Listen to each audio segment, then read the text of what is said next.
2019 की बात है। उस समय मैं श्रीनगर में था। श्रीनगर से मैं मात्र 7 दिन की छुट्टी आया था। जब मैं घर पे आया तो किसी बात पर चर्चा हुआ कि कितने दिन की छुट्टी आए हो, तो मैं बताया कि मैं 7 दिन का छुट्टी आया हूँ श्रीनगर से। किसी ने बोला फ्लाइट से आया है, किसी ने बोला ट्रेन से आया है। ऐसी बात चर्चा होते होते मैं ये भी बता दिया कि श्रीनगर से जम्मू आने में मुझे 3 दिन का समय लगा था। मतलब आज सुबह में चला, आज दिन भर, कल दिन भर और परसों दिन सुबह के करीब में मैंने पहुंचा था जम्मू। तो कैसे ये मैनेज हो पाता है? क्या जर्नी पीरियड इसी को बोलते हैं या जर्नी पीरियड एक्स्ट्रा मिलता है? किस तरह का फैसिलिटी मिलती है सीएपीएफ को जो ट्रांसपोर्टेशन में काम आता है? तो इसी विषय पर आज मैं बात करूंगा। नमस्कार दोस्तों, मैं रंजन कुमार आप लोगों को इस ब्लॉग में एक बार फिर से स्वागत करता हूं। आपसे रिक्वेस्ट करता हूं कि अभी तक आपने मेरे चैनल को सब्सक्राइब नहीं किया तो नीचे लाल बटन सब्सक्राइब बटन दबाकर चैनल को सब्सक्राइब कर लीजिए, साथ में बेल आइकन भी दबा दीजिए ताकि मैं वीडियो डालूं तो आपको नोटिफिकेशन मिलता रहे। दोस्तों, इस चैनल पर एसएससी जीडी रिगार्डिंग इसी तरह का वीडियो आते रहता है। चलिए मैं वीडियो टॉपिक शुरू करता हूँ। सबसे पहले मैं बात कर लेता हूँ कि जो जर्नी पीरियड मिलता है वो कैसे मिलता है। क्या सबको मिलता है जनरली या किसी किसी को मिलता है? तो मैं इस टॉपिक में इस बात को क्लियर कर दूं कि जर्नी पीरियड सबको बराबर नहीं मिलता है। जर्नी पीरियड मिलता है लेकिन जर्नी पीरियड दूरी के हिसाब से मिलता है। मान लीजिए कि हम जहाँ ड्यूटी कर रहे हैं वहाँ से मेरा घर 4000 किलोमीटर दूर पड़ जाता है, तो 4000 दूरी जाने में आपको कम से कम 3 दिन या 4 दिन लगेगा। 4 दिन लगने पर कहीं कहीं 1 दिन का जर्नी पीरियड मिलता है। 5 दिन से 7 दिन लगने पर कहीं कहीं 2 दिन या 1 ही दिन देता है, कहीं कहीं 5-5 दिन देता है। 5 दिन मान लीजिए कि मैं जम्मू कश्मीर में ड्यूटी है, मुझे असम जाना है, तो अगर मैं बाई ट्रेन जाता हूँ तो दूरी के हिसाब से बहुत दूर लग जाएगा, हमको कम से कम 4 से 5 दिन लग जाएगा अगर ट्रेन से जाते हैं। तो उसमें हमको जर्नी पीरियड मिलता है। ये जर्नी पीरियड जो मिलता है ये टोटली डिपेंड करता है आपको आपके यूनिट पर। जनरली 5 दिन के दूरी को, अब दूरी कैसे काउंट होता है कि मान लीजिए हमें आज घर, मतलब आज हम छुट्टी से निकले और कल नहीं हो के परसों सुबह में पहुंचे, तो लगभग 3 दिन जाने का और 3 दिन आने का, इस हिसाब से 6 दिन का सफर हमारा हो जाता है। और 6 दिन में कहीं कहीं 2 दिन का जर्नी पीरियड देता है, कहीं कहीं 3 दिन का भी देता है, कहीं कहीं 4 दिन का भी देता है और कहीं कहीं 1 ही दिन देता है। तो वो टोटल डिपेंड करता है आपके ट्रांसपोर्टेशन का साधन क्या है, उस पर डिपेंड करता है। इस हिसाब से जर्नी पीरियड मिलता है।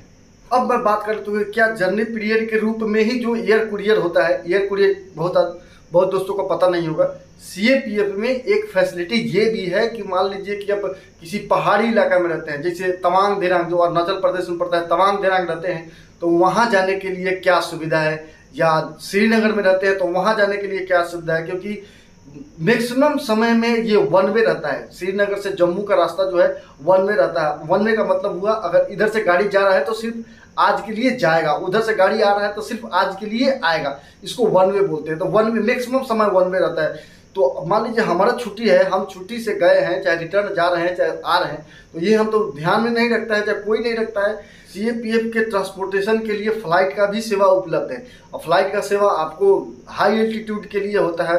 मान लीजिए आप कोलकाता से तवांग दिरांग जाना चाहते हैं तो उसके लिए सेवा उपलब्ध है। कोई दिल्ली से आपको गुवाहाटी के लिए भी सेवा उपलब्ध है, दिल्ली से श्रीनगर के लिए सेवा उपलब्ध है। मतलब ये आपने लेटर ठीक से देख लिया होगा कहाँ से कहाँ तक के लिए जा रहा है। पर डे के हिसाब से एसएसबी को कितना है, बीएसएफ को कितना है, सीआईएसएफ को कितना है। अगर मैं यहाँ बात कर रहा हूँ ट्रांसपोर्टेशन का जो फ्लाइट का सुविधा है, एसएसबी बीएसएफ किसी पार्टिकुलर के लिए नहीं है, पूरे सीएपीएफ के लिए। पूरे सीएपीएफ में बीएसएफ, सीआईएसएफ, आईटीबीपी, सीआरपीएफ सब आ जाते हैं। ऐसा नहीं है कि कोई एक पार्टिकुलर के लिए, सबके लिए सीट अलॉट है कि एक दिन में जितना कौन सा डिपार्टमेंट कितना सीट अलॉट मतलब कर सकता है अपने कर्मचारियों। ये जो फ्लाइट है वो एयर कुरियर के नाम से जाना जाता है। सिर्फ और सिर्फ सीएपीएफ को ही ट्रांसपोर्टेशन का काम। बहुत सारे दोस्तों ने ट्रेन से सफ़र किया होगा। ट्रेन से सफ़र करते समय आपने देखा होगा कि एक या तो मतलब ट्रेन के पीछे या ट्रेन के आगे आर्मी बोगी करके रहता है या मिलिट्री बोगी।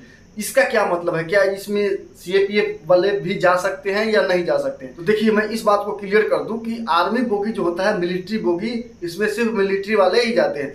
सीएपीएफ वालों को भाईबंदी में बैठा लेता है वो अलग बात है, भाईबंदी में बैठा लेता है तो चला जाता है। सीएपीएफ वालों के लिए एक स्पेशल ट्रेन में स्पेशल बोगी रहता है।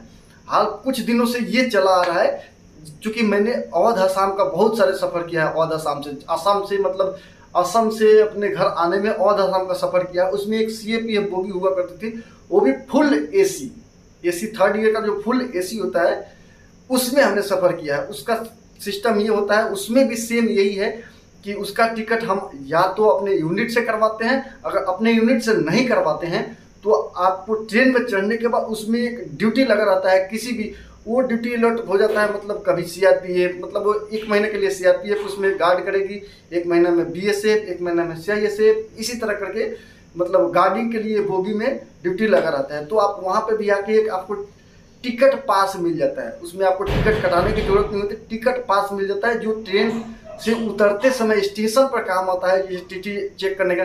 इस बोगी में आपको टीटी चेक करने नहीं आएगा। टीटी इसलिए चेक नहीं करने नहीं आता है क्योंकि सीएपीएफ का मेंबर ही उसमें ड्यूटी करता है।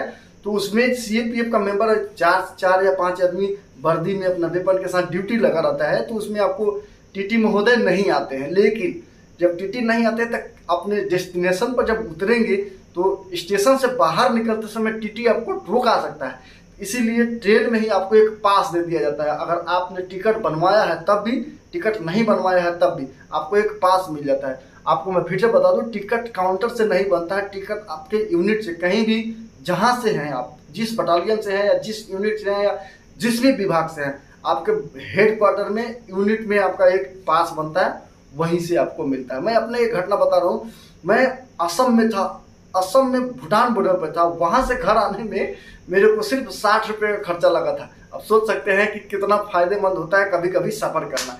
इसके अलावा अगर मान लीजिए हम सफ़र करते हैं, टिकट पर सफ़र करते हैं, तो टिकट में हम एलटीसी भर सकते हैं। एलटीसी के बारे में मैं पिछले वीडियो में बता चुका हूं, अगर आपने उस वीडियो को नहीं देखा है तो नीचे डिस्क्रिप्शन बॉक्स में मैं वीडियो डाल दूंगा, आप उसको जाके एक बार देख सकते हैं और समझ सकते हैं कि एलटीसी क्या होता है। चलिए मान लीजिए कि फ्लाइट का जो सुविधा है, इतना तो कन्फर्म है कि एक उसमें आपने देखा होगा कि एसएसबी को मात्र कभी कभी किसी दिन 3 ही सीट उपलब्ध है।